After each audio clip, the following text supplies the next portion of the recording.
The first of the three spirits.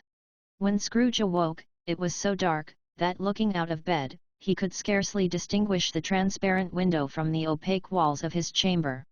He was endeavouring to pierce the darkness with his ferret eyes, when the chimes of a neighbouring church struck the 4 quarters. So he listened for the hour.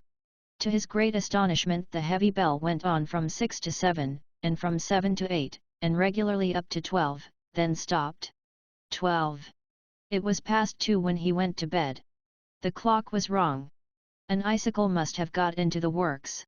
12. He touched the spring of his repeater, to correct this most preposterous clock. Its rapid little pulse beat 12, and stopped.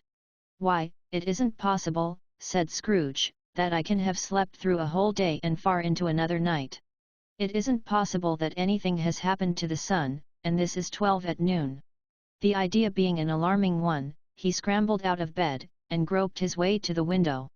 He was obliged to rub the frost off with the sleeve of his dressing gown before he could see anything, and could see very little then.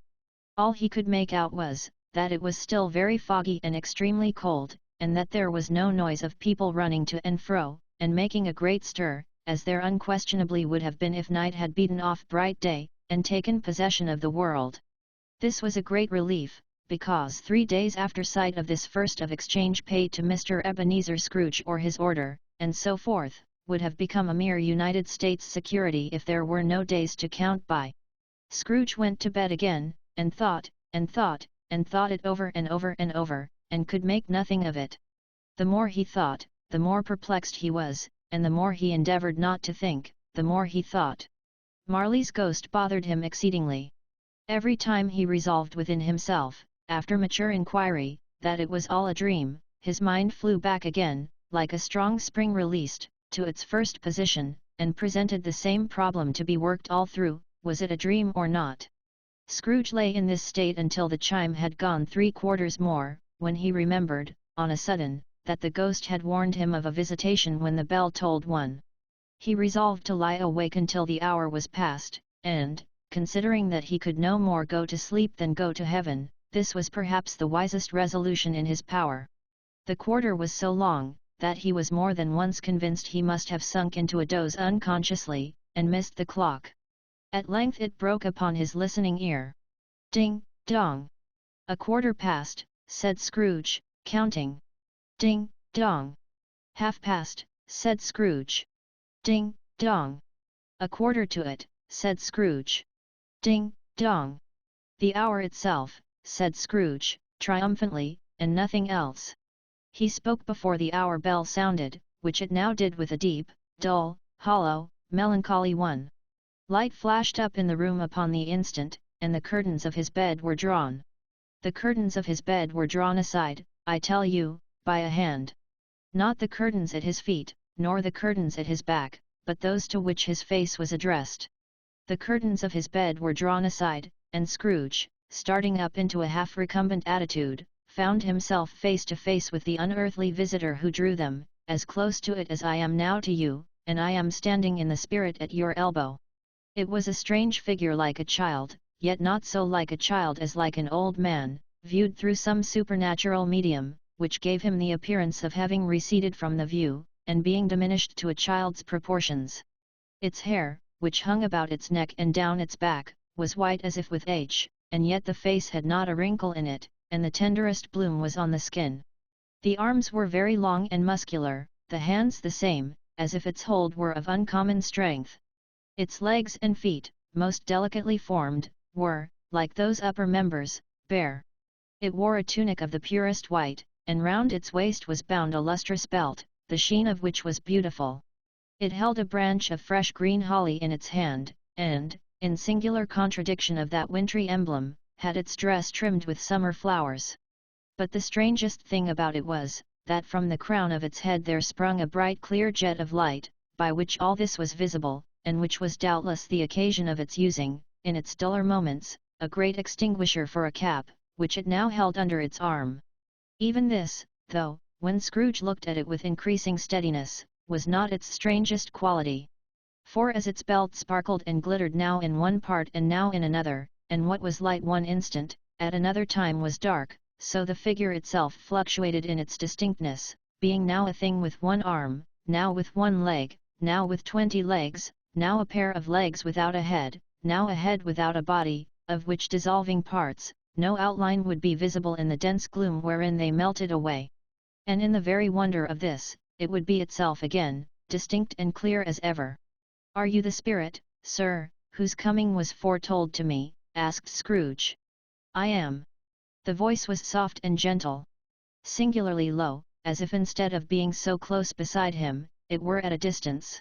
"Who, and what are you?" Scrooge demanded. "I am the ghost of Christmas past." "Long past?" inquired Scrooge, observant of its dwarfish stature. "No. Your past."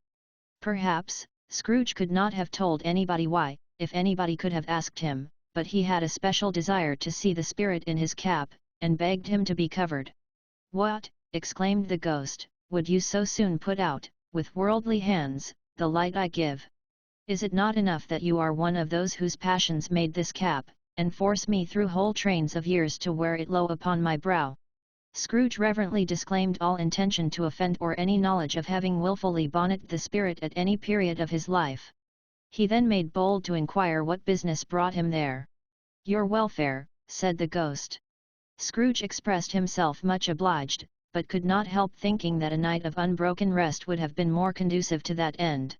The spirit must have heard him thinking, for it said immediately, "Your reclamation, then. Take heed." It put out its strong hand as it spoke, and clasped him gently by the arm. "Rise, and walk with me." It would have been in vain for Scrooge to plead that the weather and the hour were not adapted to pedestrian purposes, that bed was warm, and the thermometer a long way below freezing, that he was clad but lightly in his slippers, dressing gown, and nightcap, and that he had a cold upon him at that time. The grasp, though gentle as a woman's hand, was not to be resisted. He rose, but finding that the spirit made towards the window, clasped his robe in supplication. "I am a mortal," Scrooge remonstrated, "and liable to fall." "Bear but a touch of my hand there," said the spirit, laying it upon his heart, "and you shall be upheld in more than this." As the words were spoken, they passed through the wall, and stood upon an open country road, with fields on either hand. The city had entirely vanished. Not a vestige of it was to be seen. The darkness and the mist had vanished with it, for it was a clear, cold, winter day, with snow upon the ground. "Good heaven," said Scrooge, clasping his hands together, as he looked about him. "I was bred in this place. I was a boy here." The spirit gazed upon him mildly. Its gentle touch, though it had been light and instantaneous, appeared still present to the old man's sense of feeling.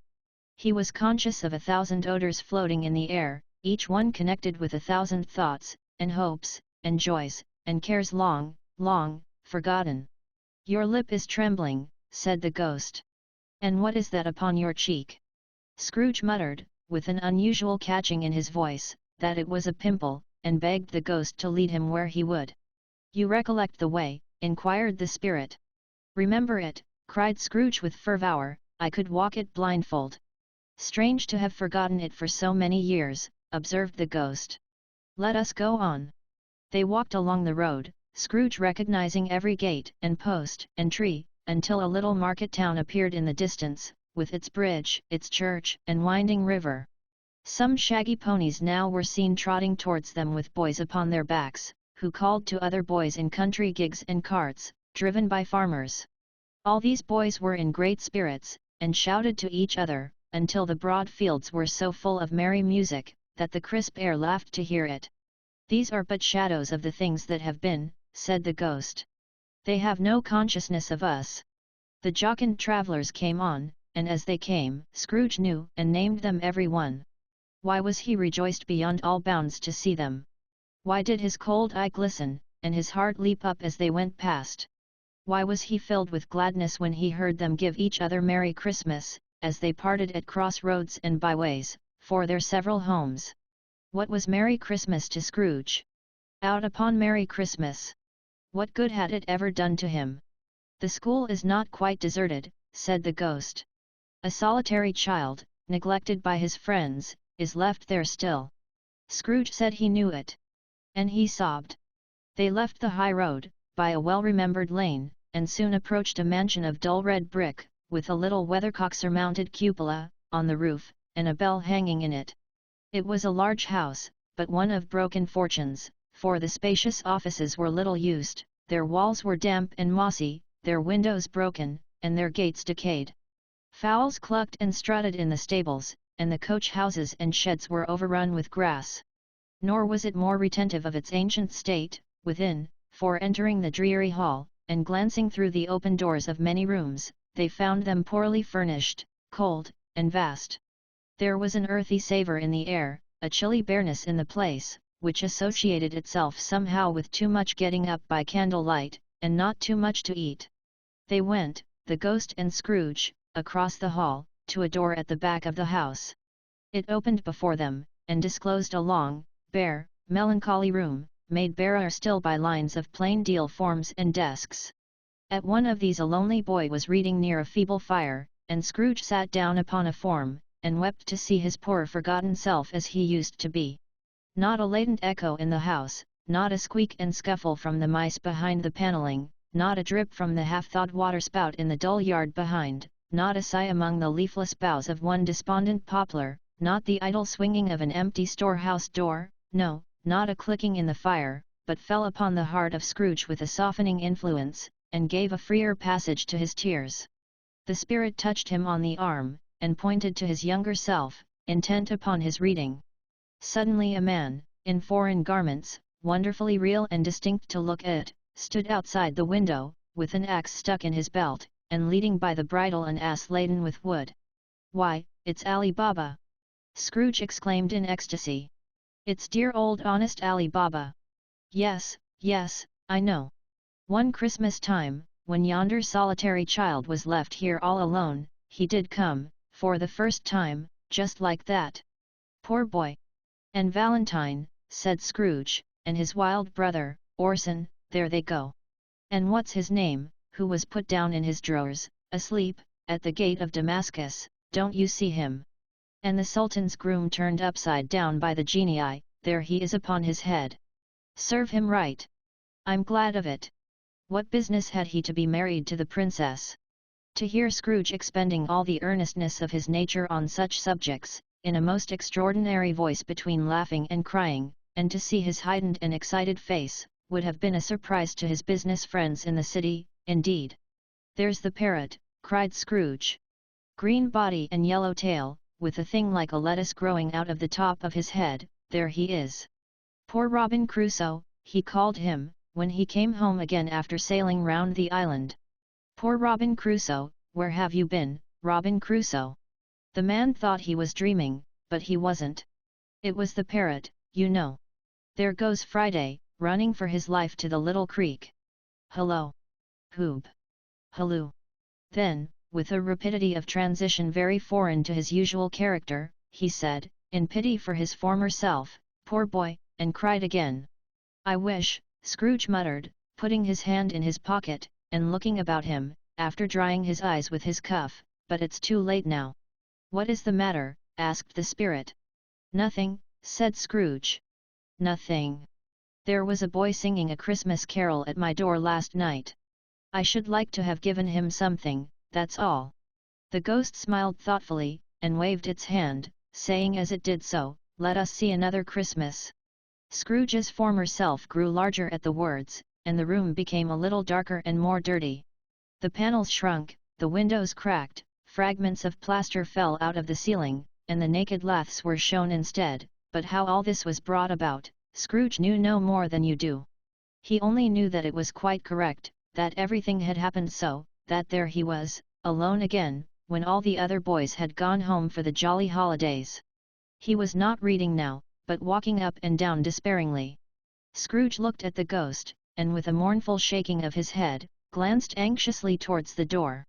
It opened, and a little girl, much younger than the boy, came darting in, and putting her arms about his neck, and often kissing him, addressed him as her dear, dear brother. "I have come to bring you home, dear brother," said the child, clapping her tiny hands, and bending down to laugh. "To bring you home, home, home." "Home, little Fan," returned the boy. "Yes, said the child, brimful of glee. Home, for good and all. Home, for ever and ever. Father is so much kinder than he used to be, that home's like heaven. He spoke so gently to me one dear night when I was going to bed, that I was not afraid to ask him once more if you might come home, and he said yes, you should, and sent me in a coach to bring you. And you're to be a man, said the child, opening her eyes, and are never to come back here, but first, we're to be together all the Christmas long, and have the merriest time in all the world. You are quite a woman, little Fan, exclaimed the boy. She clapped her hands and laughed, and tried to touch his head, but being too little, laughed again, and stood on tiptoe to embrace him. Then she began to drag him, in her childish eagerness, towards the door, and he, nothing loath to go, accompanied her. A terrible voice in the hall cried, "Bring down Master Scrooge's box," there, and in the hall appeared the schoolmaster himself, who glared on Master Scrooge with a ferocious condescension, and threw him into a dreadful state of mind by shaking hands with him. He then conveyed him and his sister into the veriest old well of a shivering best parlour that ever was seen, where the maps upon the wall, and the celestial and terrestrial globes in the windows, were waxy with cold. Here he produced a decanter of curiously light wine, and a block of curiously heavy cake, and administered installments of those dainties to the young people, at the same time, sending out a meagre servant to offer a glass of something to the postboy, who answered that he thanked the gentleman, but if it was the same tap as he had tasted before, he had rather not. Master Scrooge's trunk being by this time tied on to the top of the chaise, the children bade the schoolmaster good-bye right willingly, and getting into it, drove gaily down the garden sweep, the quick wheels dashing the hoarfrost and snow from off the dark leaves of the evergreens like spray. "Always a delicate creature, whom a breath might have withered," said the ghost. "But she had a large heart." "So she had," cried Scrooge. "You're right. I will not gainsay it, spirit. God forbid. She died a woman," said the ghost, "and had, as I think, children." "One child," Scrooge returned. "True," said the ghost. "Your nephew?" Scrooge seemed uneasy in his mind, and answered briefly, "Yes." Although they had but that moment left the school behind them, they were now in the busy thoroughfares of a city, where shadowy passengers passed and repassed, where shadowy carts and coaches battled for the way, and all the strife and tumult of a real city were. It was made plain enough, by the dressing of the shops, that here too it was Christmas time again, but it was evening, and the streets were lighted up. The ghost stopped at a certain warehouse door, and asked Scrooge if he knew it. "Know it?" said Scrooge. "Was I apprenticed here?" They went in. At sight of an old gentleman in a Welsh wig, sitting behind such a high desk, that if he had been 2 inches taller he must have knocked his head against the ceiling, Scrooge cried in great excitement. "Why, it's old Fezziwig! Bless his heart, it's Fezziwig alive again!" Old Fezziwig laid down his pen, and looked up at the clock, which pointed to the hour of 7. He rubbed his hands, adjusted his capacious waistcoat, laughed all over himself, from his shoes to his organ of benevolence, and called out in a comfortable, oily, rich, fat, jovial voice. "Yo-ho, there! Ebenezer! Dick!" Scrooge's former self, now grown a young man, came briskly in, accompanied by his fellow prentice. "Dick Wilkins, to be sure," said Scrooge to the ghost.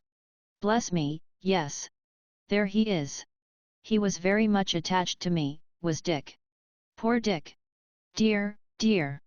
Yo-ho, my boys," said Fezziwig. "No more work tonight. Christmas Eve, Dick. Christmas, Ebenezer. Let's have the shutters up," cried old Fezziwig, with a sharp clap of his hands, "before a man can say Jack Robinson. You wouldn't believe how those 2 fellows went at it. They charged into the street with the shutters 1, 2, 3 had 'em up in their places 4, 5, 6 barred 'em and pinned 'em 7, 8, 9 and came back before you could have got to 12, panting like race horses." "Hilli-ho!" cried old Fezziwig, skipping down from the high desk, with wonderful agility. "Clear away, my lads, and let's have lots of room here. Hilli-ho, Dick! Chirrup, Ebenezer! Clear away!" There was nothing they wouldn't have cleared away, or couldn't have cleared away, with old Fezziwig looking on. It was done in a minute.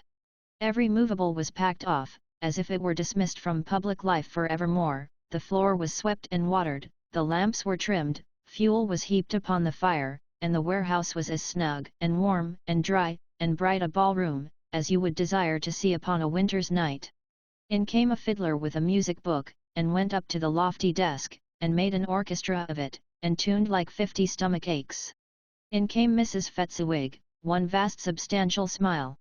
In came the 3 Miss Fetziwigs, beaming and lovable. In came the 6 young followers whose hearts they broke. In came all the young men and women employed in the business. In came the housemaid, with her cousin, the baker. In came the cook, with her brother's particular friend, the milkman. In came the boy from over the way, who was suspected of not having board enough from his master, trying to hide himself behind the girl from next door but one, who was proved to have had her ears pulled by her mistress. In they all came, one after another, some shyly, some boldly, some gracefully, some awkwardly, some pushing, some pulling, in they all came, anyhow and everyhow. Away they all went, 20 couple at once, hands half round and back again the other way, down the middle and up again, round and round in various stages of affectionate grouping, old top couple always turning up in the wrong place, new top couple starting off again, as soon as they got there, all top couples at last, and not a bottom one to help them. When this result was brought about, old Fetziwig, clapping his hands to stop the dance, cried out, "Well done," and the fiddler plunged his hot face into a pot of porter, especially provided for that purpose. But scorning rest, upon his reappearance, he instantly began again, though there were no dancers yet, as if the other fiddler had been carried home, exhausted, on a shutter, and he were a brand new man resolved to beat him out of sight, or perish. There were more dances, and there were forfeits, and more dances, and there was cake, and there was negus, and there was a great piece of cold roast, and there was a great piece of cold boiled, and there were mince pies, and plenty of beer. But the great effect of the evening came after the roast and boiled, when the fiddler, an artful dog, mind, the sort of man who knew his business better than you or I could have told it him, struck up Sir Roger de Coverley. Then old Fetziwig stood out to dance with Mrs. Fetziwig. Top couple, too, with a good stiff piece of work cut out for them, 3 or 4 and 20 pair of partners, people who were not to be trifled with, people who would dance, and had no notion of walking. Mr. Fetziwig's ball. Mr. Fetziwig's ball. But if they had been twice as many 4 times old Fetziwig would have been a match for them, and so would Mrs. Fetziwig. As to her, she was worthy to be his partner in every sense of the term. If that's not high praise, tell me higher, and I'll use it. A positive light appeared to issue from Fetziwig's calves. They shone in every part of the dance like moons. You couldn't have predicted, at any given time, what would have become of them next.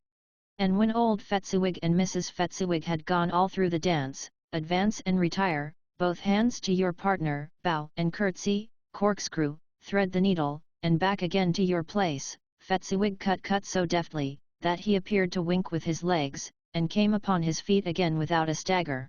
When the clock struck 11, this domestic ball broke up. Mr. and Mrs. Fetziwig took their stations, one on either side of the door, and shaking hands with every person individually as he or she went out, wished him or her a Merry Christmas. When everybody had retired but the 2 prentices, they did the same to them, and thus the cheerful voices died away, and the lads were left to their beds, which were under a counter in the back shop. During the whole of this time, Scrooge had acted like a man out of his wits. His heart and soul were in the scene, and with his former self. He corroborated everything, remembered everything, enjoyed everything, and underwent the strangest agitation. It was not until now, when the bright faces of his former self and Dick were turned from them, that he remembered the ghost, and became conscious that it was looking full upon him, while the light upon its head burnt very clear. "A small matter," said the ghost, "to make these silly folks so full of gratitude." "Small," echoed Scrooge. The spirit signed to him to listen to the 2 apprentices, who were pouring out their hearts in praise of Fetziwig, and when he had done so, said, "Why, is it not? He has spent but a few pounds of your mortal money, 3 or 4 perhaps. Is that so much that he deserves this praise?" "It isn't that," said Scrooge, heated by the remark, and speaking unconsciously like his former, not his latter, self. "It isn't that, Spirit. He has the power to render us happy or unhappy, to make our service light or burdensome, a pleasure or a toil. Say that his power lies in words and looks, in things so slight and insignificant that it is impossible to add and count them up, what then? The happiness he gives, is quite as great as if it cost a fortune." He felt the spirit's glance, and stopped. "What is the matter?" asked the ghost. "Nothing particular," said Scrooge. "Something, I think," the ghost insisted. "No," said Scrooge, "no, I should like to be able to say a word or two to my clerk just now. That's all." His former self turned down the lamps as he gave utterance to the wish, and Scrooge and the ghost again stood side by side in the open air. "My time grows short," observed the spirit. "Quick." This was not addressed to Scrooge, or to anyone whom he could see, but it produced an immediate effect. For again Scrooge saw himself. He was older now, a man in the prime of life. His face had not the harsh and rigid lines of later years, but it had begun to wear the signs of care and avarice. There was an eager, greedy, restless motion in the eye, which showed the passion that had taken root, and where the shadow of the growing tree would fall. He was not alone, but sat by the side of a fair young girl in a mourning dress, in whose eyes there were tears, which sparkled in the light that shone out of the ghost of Christmas past. "It matters little," she said, softly. "To you, very little. Another idol has displaced me, and if it can cheer and comfort you in time to come, as I would have tried to do, I have no just cause to grieve." "What idol has displaced you?" he rejoined. "A golden one. This is the even-handed dealing of the world," he said. "There is nothing on which it is so hard as poverty, and there is nothing it professes to condemn with such severity as the pursuit of wealth." "You fear the world too much," she answered, gently. "All your other hopes have merged into the hope of being beyond the chance of its sordid reproach. I have seen your nobler aspirations fall off one by one, until the master passion, gain, engrosses you. Have I not?" "What then?" he retorted. "Even if I have grown so much wiser, what then? I am not changed towards you." She shook her head. "Am I? Our contract is an old one. It was made when we were both poor and content to be so, until, in good season, we could improve our worldly fortune by our patient industry. You are changed. When it was made, you were another man." "I was a boy," he said impatiently. "Your own feeling tells you that you were not what you are," she returned. "I am. That which promised happiness when we were one in heart, is fraught with misery now that we are two. How often and how keenly I have thought of this, I will not say. It is enough that I have thought of it, and can release you. Have I ever sought release? In words? No. Never. In what, then? In a changed nature, in an altered spirit, in another atmosphere of life, another hope as its great end. In everything that made my love of any worth or value in your sight. If this had never been between us," said the girl, looking mildly, but with steadiness, upon him, "tell me, would you seek me out and try to win me now?" "Ah, no." He seemed to yield to the justice of this supposition, in spite of himself. But he said with a struggle, "You think not?" "I would gladly think otherwise if I could," she answered, "heaven knows. When I have learned a truth like this, I know how strong and irresistible it must be. But if you were free today, tomorrow, yesterday, can even I believe that you would choose a dowerless girl you who, in your very confidence with her, weigh everything by gain, or, choosing her, if for a moment you were false enough to your one guiding principle to do so, do I not know that your repentance and regret would surely follow? I do, and I release you. With a full heart, for the love of him you once were."